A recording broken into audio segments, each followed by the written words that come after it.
Vote গ্রহণের ফলাফল ঘোষণার পর থেকে 3 দিনের ভিতরে যদি স্পিকার, ডেপুটি স্পিকার শপথ না পড়ান, তাহলে চতুর্থ দিন থেকে পরবর্তী 3 দিনের মধ্যে প্রধান নির্বাচন কমিশনার শপথ পাঠ করাবেন, সে বিধান রয়েছে।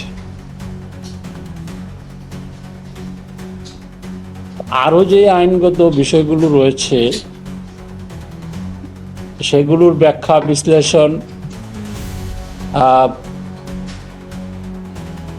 সংশ্লিষ্ট যারা রয়েছেন তারা হয়তো করবেন,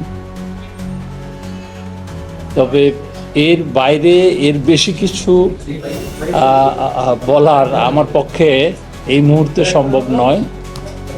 কারণ কবে কখন এই শপথ অনুষ্ঠিত হবে সেটি এখনো আমরা অফিসিয়ালি অবগত নই। সেটি অফিসিয়ালি অবগত হলে পরে আপনারা অবশ্যই জানতে পারবেন। আপনাদের সাথে কি আলোচনা হয়েছে, অথবা আপনাদেরকে কি মানে চিঠি না পেলেও মৌখিকভাবে কি জানানো হয়েছে কিনা আপনাদেরকে প্রস্তুতির জন্য?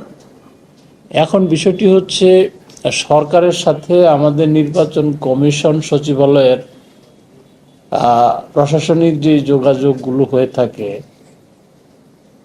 একটু আগেও আমি খবর নেওয়ার চেষ্টা করেছি যে এখন পর্যন্ত আমাদের কাছে ওইরকম অফিসিয়াল কোনো চিঠিপত্র বা যোগাযোগ হয়নি। আজকে জামাত 11 দলের জোট তারা বিভিন্ন অভিযোগ করছে, আসনে তারা আবার পুনর্গণনা চাচ্ছে এবং তড়িঘড়ি করে গেজেট দেওয়া হচ্ছে। স্যার, তাদের অভিযোগের বিষয়ে আপনি ছিলেন, কি বলবেন আপনাদের? নতুন লাইফবয় অ্যালোভেরা শ্যাম্পু, চুল করে ন্যাচারালি স্ট্রং, মাত্র 2 টাকায়। 11 দলীয় জোটের পক্ষ থেকে ওনারা আসছেন, আমরা দীর্ঘক্ষণ ওনাদের বক্তব্য শুনেছি।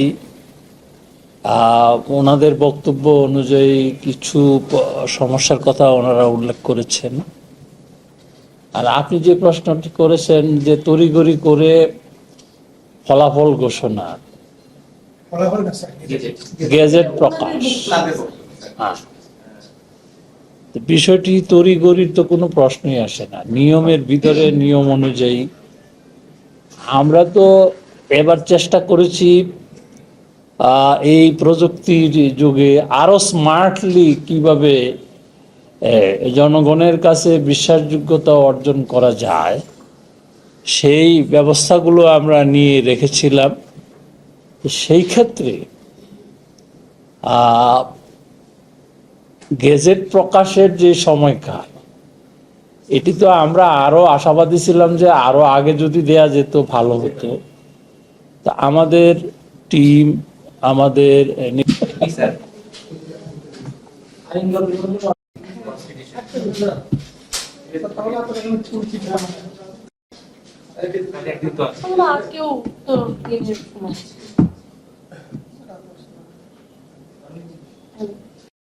প্রেশার বলতে যে এটা কারোর কোনো ইনফ্লুয়েন্স না থাকলে এমনি ফ্রি।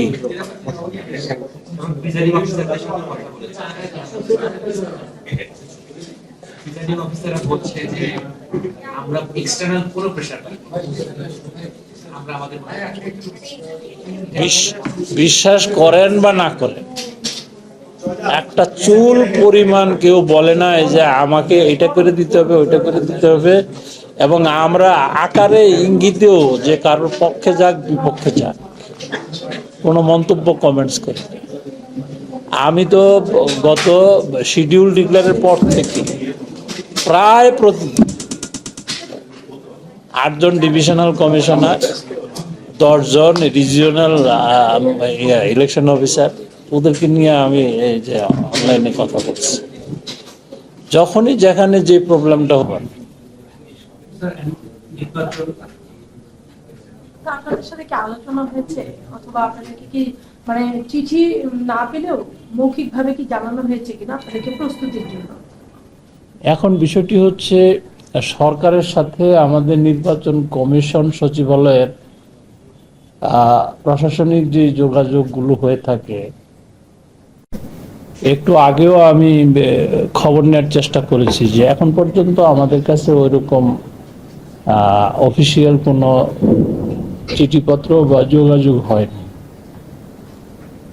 স্যার, আজকে জামাত সহ 11 দলের জোট তারা বিভিন্ন অভিযোগ করছে 32 আসনে তারা আবার ফল পুনর্গণনা চাচ্ছে এবং বলা হয়েছে তড়িঘড়ি করে গেজেট দেওয়া হয়েছে। স্যার, তাদের অভিযোগের বিষয়ে আপনি ছিলেন স্যার, অভিযোগে কি বলবেন আপনাদের বক্তব্য?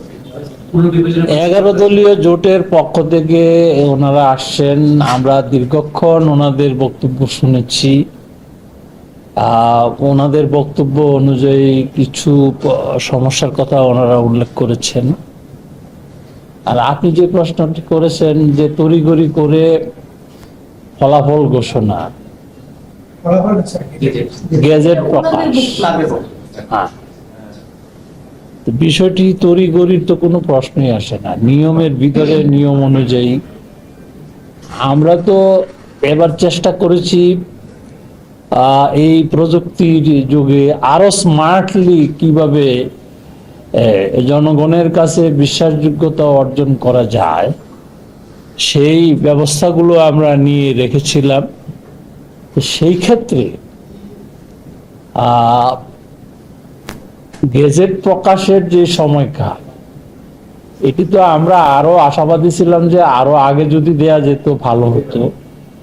তা আমাদের টিম, আমাদের নির্বাচন সংশ্লিষ্ট যারা মাঠ পর্যায়ে কাজ করেছেন, তারা অত্যন্ত দক্ষতার সাথে এই ফলাফল তৈরির কাজটি করেছেন এবং আমাদের এখানে নির্বাচন কমিশন সচিবালয়ে যারা সংশ্লিষ্ট ছিলেন তারা রাত দিন পরিশ্রম করে এই গেজেটটি প্রস্তুত করার চেষ্টা করেছেন এবং এটি যথাসময়ে প্রকাশ হয়েছে। নির্বাচন কমিশন সেটি বিশ্বাস করে।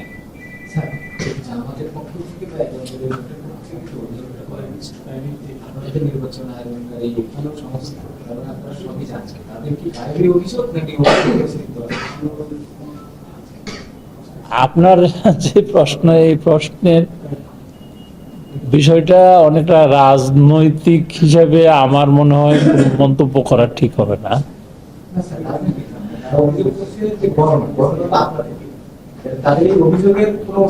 একটা জিনিস দেখেন যে ভোট কেন্দ্র ব্যবস্থাপনা যেটি আপনারা সবকিছুই জানেন।